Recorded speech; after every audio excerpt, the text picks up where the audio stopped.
Hello students, आज हम class 12th exercise 4.3 determinant chapter की 4.3 एक्सरसाइज डिस्कस करने जा रहे हैं, जिसमें हमें फाइंड क्या करना है, area. Find the area of the triangle whose vertices are. Area of triangle find out करना जिसके आपको वर्टिसेस गिवन होंगे, this one and this one. उसको हम मैट्रिक्स मेथड से कैसे करेंगे। वैसे तो एक और मेथड आपने 10th क्लास में सीखा हुआ है, जिसमें आप लगाते थे direct half into x1 into y2 minus y3। ठीक है, वो फॉर्मूला भी इसी के भी हाफ पर ही निकला हुआ है, इसी से ही सोल्व करके ये आपका फॉर्मूला बनता है बेटा। ठीक है, कौन सा फॉर्मूला, ये डेरिवेशन हम सिखाएंगे आपको। Half into x1 y2 minus y3 plus x2 y3 minus y1 plus x3 y1 minus y2। ठीक है बेटा, यहाँ पर y3 आएगा, y2 माइनस y1 है तो 2 3, 2 है तो 3 1 और 3 है तो 1 2। ठीक है, इस तरह से इसको लर्न कर लेते हैं। और ये आपका जो होता है ये मोड में होता है, तो यहीं से निकलता है ये वाला क्वेश्चन जो इसका मेथड है। डेरिवेशन एक दिन आपको करा देंगे, या फिर एक क्वेश्चन भी है आई थिंक, तो उसके भी हाफ पे हम लोग कर लेंगे। ओके बच्चा, तो कहते हैं find the area of the vertices, जिसके वर्टेक्स कौन कौन से हैं, 1 0 6 0 एंड 4 3। 1 0 6 0 4 3। तो किस तरह से किया जाएगा ये क्वेश्चन, एरिया कैसे निकालते हैं। एरिया ऑफ ट्राइंगल अगर 3 वर्टेक्स दे रखे हैं तो क्या करेंगे हम, x1 x2, ये x1 है, y1 x2 y2 x3 y3। तो x1 x2 x3 यहाँ पर आ जाएंगे, x1 x2 x3, यहाँ आएंगे y1 y2 y3, और यहाँ ऑलवेज 1 1 1। हमेशा ही एक डिटर्मिनेंट लेना है आपने, बाहर क्या लिखना है, हाफ ऑफ डिटर्मिनेंट। यहाँ पर x1 x2 x3 y1 y2 y3, और यहाँ पे 1 1 एंड 1। ओके बच्चे, उसके बाद with the help of first row इसको एक्सपेंड कर दीजिए, या सेकंड रो एक्सपेंड कर दीजिए एज योर विश। तो किसी से भी करेंगे तो आपका आंसर क्या आ जाएगा, स्क्वायर यूनिट्स में एरिया। ओके, क्लियर हुआ या नहीं बेटा, आई होप सो क्लियर हो गया होगा, क्योंकि सिंपल सा मेथड है इसका। आपके पास 3 वर्टिसेस दे रखे हैं ट्राइंगल के, x1 y1 x2 y2 and x3 y3।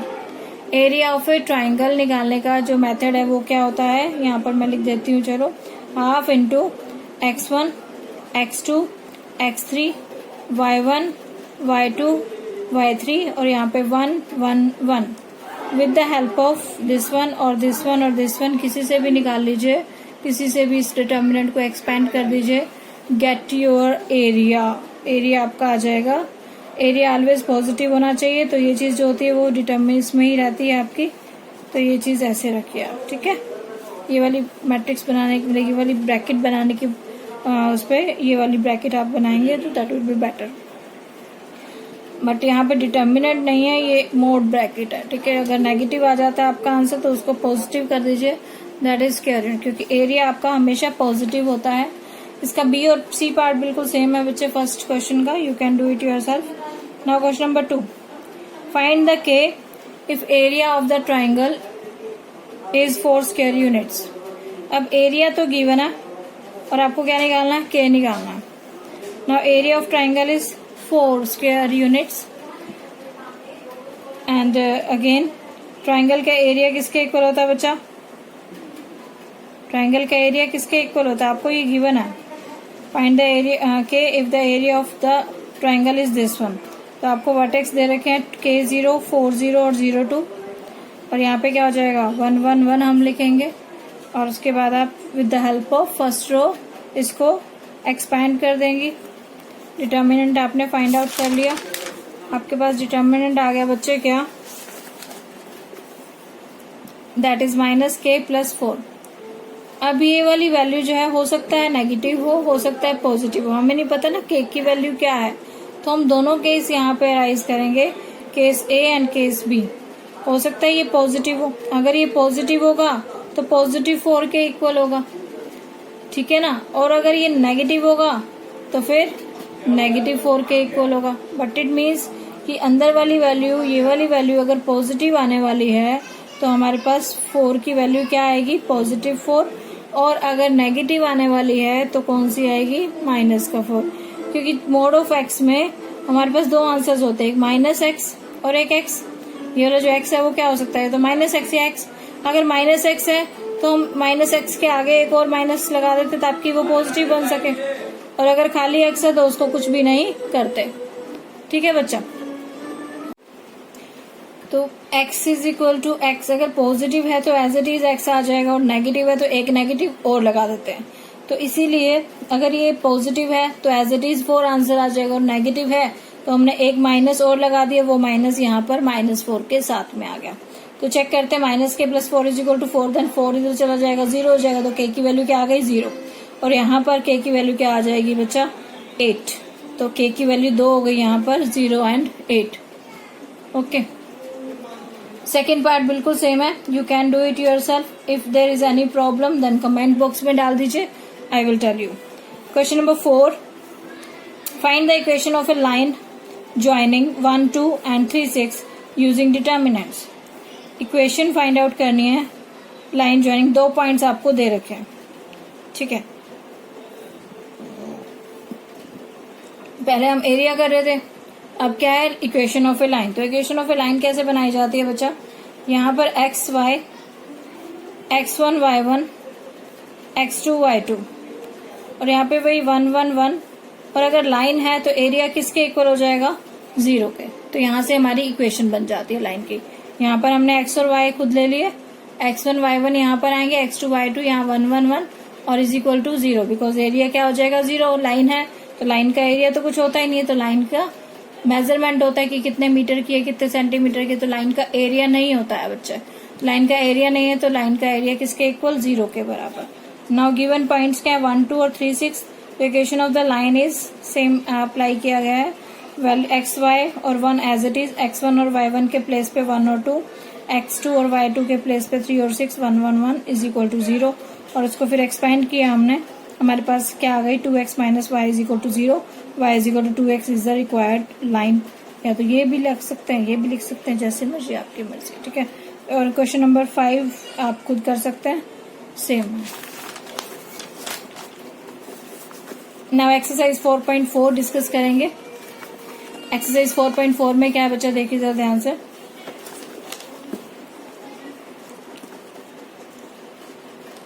यहाँ पर एक नई चीज आ रही है, 4.3 में हमने एरिया किया, और यहाँ पे 4.4 में क्या करने जा रहे हैं, माइनर्स और कोफैक्टर्स फाइंड आउट करने जा रहे हैं।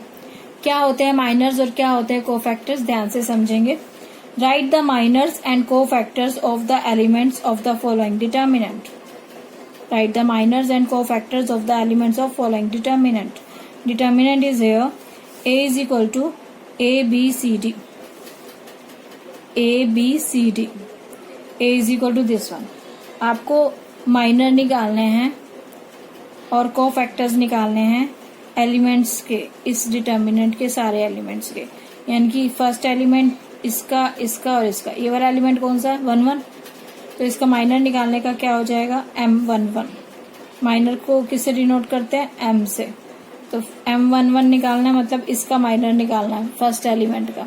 तो फर्स्ट एलिमेंट का अगर माइनर निकालना है तो हम क्या करेंगे, ये वाला जो A11 है तो फर्स्ट रो और फर्स्ट कॉलम, जहां पर A है वही वाला रो और वही वाला कॉलम कहाँ हो जाएगा, एलिमिनेट हो जाएगा, और बाकी जो बचेगा वो हमारा क्या हो जाएगा, माइनर। ऐसे M11 है, सेम M12 कैसे निकलेगा, M12 मतलब कि इसका माइनर निकालना, इसका माइनर निकालना है, तो ये वाली रो और ये वाला कॉलम एलिमिनेट हो गया, क्या बचा, B।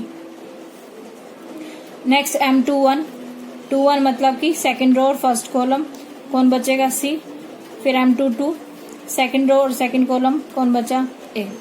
ये इसके माइनर सबके आ चुके हैं बेटा। ठीक है, 1 बाय 1 और क्वेश्चंस करेंगे तो थोड़ा सा समझ आ जाएगा। बाकी एक बार दोबारा से अगर इसको कह रहे हो तो दोबारा से समझा देते हैं आपको। ये आपके पास A, C, B और D, A, C, B, D, ये आपके पास A डिटर्मिनेंट है। कहते हैं कि सभी एलिमेंट्स के क्या निकालिए, माइनर निकालिए। तो सभी एलिमेंट्स के माइनर निकालने के लिए क्या करना पड़ेगा, ये फर्स्ट एलिमेंट है यानी कि A11, तो A11 का माइनर निकालना है हमने, तो क्या हो जाएगा M11 लिखेंगे। M11 के लिए फर्स्ट रो और फर्स्ट कॉलम गया और जो बाकी बचा हमारे पास D, तो वो आ गया आपके पास माइनर। ये 2 into 2 ऑर्डर के डिटर्मिनेंट में ही किया जा सकता है। ओके बेटा, नेक्स्ट M12 निकालना है हमने, तो 1 और 2 3/3 में अलग डिफरेंट आ जाएगा मैटर। अभी 2/2 की बात चल रही है तो ऐसे निकालते हैं 1 2, तो फर्स्ट रो और सेकंड कॉलम गया, क्या बचा B, that is B। M21 निकालना है, तो सेकंड रो और first column C C। M22 तो सेकंड रो और second column A A। Right बच्चे, ये हो गए माइनर्स। अब आगे उसने पूछा कोफैक्टर्स। कोफैक्टर्स क्या होते हैं बेटा, ध्यान से देखिए। कोफैक्टर्स को हम या तो C11 से डिनोट करते हैं या फिर A11 से। जो ये वाले एलिमेंट्स होते हैं ये A11 स्मॉल a11 होता है, बट यहाँ पर कैपिटल A11 लिखते हैं। कोफैक्टर्स को डिनोट किया जाता है C11 से या फिर C11 C12 से, और इसको कैपिटल A11 कैसे भी कर सकते हो दोनों में से। मैंने A से डिनोट किया है। A11 इज इक्वल टू कैसे निकाला जाता है बेटा, AIJ निकालने का मेथड क्या होता है, -1 की power I plus J into minor IJ। Minor जो निकाला हुआ है हमने उसका यूज करेंगे यहाँ पे, और साथ में क्या लगाएंगे, -1 की पावर I प्लस J। मतलब A11 में क्या हो जाएगा, -1 की पावर I प्लस J, यानी कि 1 + 1 इंटू साथ में M11। माइनर कौन सा था, M11 D, तो यहाँ पे -1 की पावर 2 हो गया इंटू D। A12 निकालना है, तो -1 की पावर 1 + 2 और साथ में M12 कितना है B, तो दैट इज ऊपर पावर कितनी आ चुकी है 3 पावर आ गई है, तो साथ में क्या लगेगा माइनस, तो यहाँ पे माइनस आ गया बच्चा। ओके, A21 में क्या आ जाएगा, -1 की पावर 2 + 1 और साथ में M21 इज C। फिर से नेगेटिव हो जाएगा क्योंकि पावर ओड है, नेगेटिव C। A22 -1 की power 2 + 2 into M22 is A that is. ये आपके सारे क्या आ गए माइनर्स है ये, और ये सब क्या आ गए कोफैक्टर्स। ऐसे निकाले जाते हैं माइनर्स और कोफैक्टर्स। राइट बेटा, ना क्वेश्चन नंबर 2 का फर्स्ट पार्ट है ये। वो कह रहा है कि इसके क्या निकालिए, माइनर्स और कोफैक्टर्स। ठीक है, माइनर्स और कोफैक्टर्स निकालने हैं, तो यहाँ 1 0 0 मोस्टली सारे सेम ही है, तो इजिली जल्दी से फटाफट से निकल जाएंगे। तो मैं आपके सामने सेकंड पार्ट करती हूँ ताकि थोड़ा सा आपको अच्छे से क्लियर हो सके क्वेश्चन में करना क्या है, बिकॉज यहाँ पर बहुत सारे एलिमेंट सेम है तो समझ आना थोड़ा सा मुश्किल होगा, इसकी बजाय कि हम सेकंड पार्ट करें उसको अच्छे से समझें। तो सेकंड पार्ट हमने लिया 1 0 4 3 5 -1 0 1 2। राइट बच्चे, दैट इज A। अब इसके भी क्या निकालना हमने, पहले माइनर्स और फिर उसके बाद कोफैक्टर्स। ठीक है, माइनर्स निकालने हैं तो A11 A12 A13 A21 22 A23 सारे कोफैक्टर्स भी निकालने हैं। माइनर के लिए M11। ठीक है, M11 निकालना है, तो M11 कैसे निकलेगा, फर्स्ट रो और फर्स्ट कॉलम गया, जो बाकी डिटर्मिनेंट बचा वो आपने लिख लिया, और इस डिटर्मिनेंट को सोल्व करके जो वैल्यू आई आपकी वो आपका माइनर हो गया। 5 to the 10 -, +1 is equal to 11। Determinant निकालना आपके सामने है। A11 इज इक्वल टू कितना हो गया 11। ओके बच्चे, नाउ M12 में फर्स्ट रो और सेकंड कॉलम जाएगा, 3 0 -1 और 2 3 0 -1 और 2, फिर से 6 -0 तो दैट इज 6। फिर M13 में तो फर्स्ट रो और थर्ड कॉलम 3 5 0 1 3 5 0 1, इन दोनों की मल्टीप्लाई 3 -0 3, और फिर ये कोफैक्टर्स बाद में हम काउंट करेंगे, पहले भी माइनर्स की बात चल रही है। माइनर M21 में से सेकंड रो और फर्स्ट कॉलम 0 4 1 2। देखिए बच्चा, सेकंड रो और फर्स्ट कॉलम गया तो 0 4 1 2 बचा, 0 4 1 2, इन दोनों की मल्टीप्लाई 0 -4 तो that is -4। Okay, now M22 means second row और सेकेंड कॉलम, तो 1 4 0 2 1 4 0 2, ये 2 minus 0 that is 2। Next M2 3 2 3 तो सेकेंड रो और third column, second row third column गया तो 1 0 0 0 1 ये बचा। तो I have written here 1 0 0 1, 1 minus 0 that is 1। Next M3 1 3 1 मतलब फर्स्ट रो और सॉरी थर्ड रो और फर्स्ट कॉलम, थर्ड रो और फर्स्ट कॉलम गया तो 0 4 5 minus 1 0 4 5 minus 1 that is 0 minus 20 minus 20।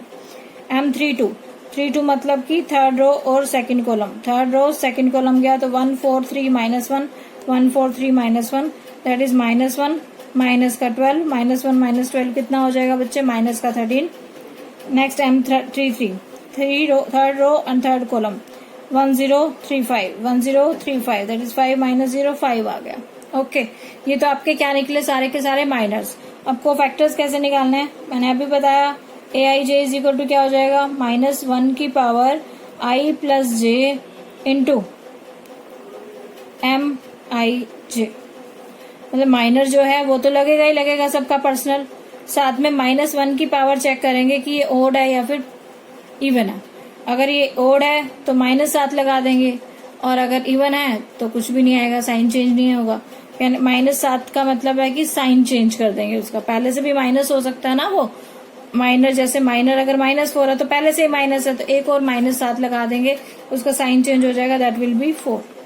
ठीक है बच्चे, तो यहाँ पर M11 तो A11 क्या हो जाएगा 1 + 1 2, इसी को चेक कर लेंगे 1 + 1 क्या है 2, पॉजिटिव आएगा तो यही का यही आंसर। M12 1 2 1 + 2 कितना होगा 3 3, तो इसका नेगेटिव आंसर। ठीक है, साइन चेंज कर देंगे।